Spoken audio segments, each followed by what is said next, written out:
नमस्कार दर्शकवृन्द, म घिचुवा पाण्डे तपाईहरुलाई फेरि पनि स्वागत गर्न चाहन्छु तेरो ठुलो कि मेरो ठुलो कार्यक्रममा। आज हामी निकै नै रोमाञ्चक विषयमा कुरा गर्न गइरहेका छौं र विषय रहेको छ विवाह। हाम्रो प्रधानमन्त्री भन्नुहुन्छ सबै नेपालीले 20 वर्षमा बिहे गरेर 30 वर्षसम्म 3टा बच्चा जन्माउनु पर्छ। के बोले भाइ? यही विषयमा चर्चा गर्नको लागि हामीले दुई विवाहित जोडीलाई निमन्त्रण गरेका छौं र उहाँहरूको नाम म भन्दिन है कसैको नाम साम, जसको नाम हो त्यसले नै भन्छ।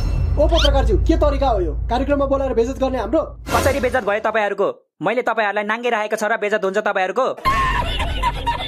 राम राम राम, हेर हेर बोलेको, यस्तो पनि पत्रकार हुँदो रहेछ।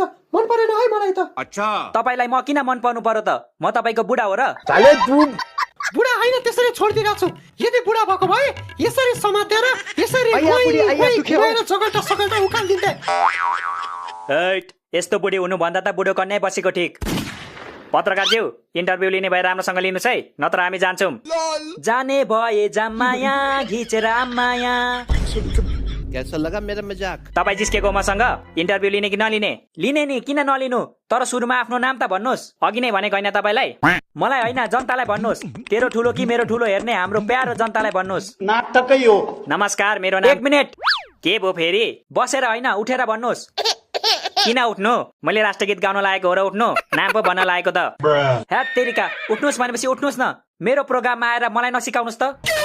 सबैजनालाई नमस्कार, मेरो नाम किरण थापा। किरण? के को किरण हो तपाई? घामको कि बत्तीको? सरी, बस्नुस्। म्याम, अब तपाईको पालो। सबैजनालाई नमस्कार, म चाहिँ किरणको श्रीमती। ओ श्रीमती ज्यू, मेरो मतलब किरणको श्रीमती ज्यू। तपाईको नाम भन्नुस् भनेको, रिलेसन हैन। सबैलाई नमस्कार, मेरो नाम चाहिँ गुराँसको फूल थापा। गुराँसको फूल? यो नाम त कता कता देखे जस्तो लाग्छ त। देखे जस्तो लाग्छ होइन के पत्रकारज्यू, सुने जस्तो लाग्छ भन्नु न। आहा, तपाईको स्वर त कति मिठो रहेछ गुराँसको फूलजी। त्यसरी नहेर्नुस् न किरणजी, म तपाईको श्रीमतीलाई भगाउँदिन हौ। होशियार किरणजी, यो पत्रकारहरूको भर हुँदैन नि। तपाई चुप लाग्नुस्, आफ्नो नाम भन्नु छिटो। रुको जरा। नमस्कार दर्शकबिन, म तपाईहरुको आफ्नै साथी राज मगर। बकचोदी मत कर लौडे। तपाई पनि मगर हो? त्यसो भए ज्योति मगर के पर्छ त तपाईको? चाले तू केही पर्दैन, जात मिल्ने बित्तिकै नाता परिहाल्छ। बात त सही है। अनि मेरो हात बाँड्ने बेला त खुब ज्योति मगर मेरो दिदी पर्छ भन्थ्यो त मेरो बाउ आमालाई।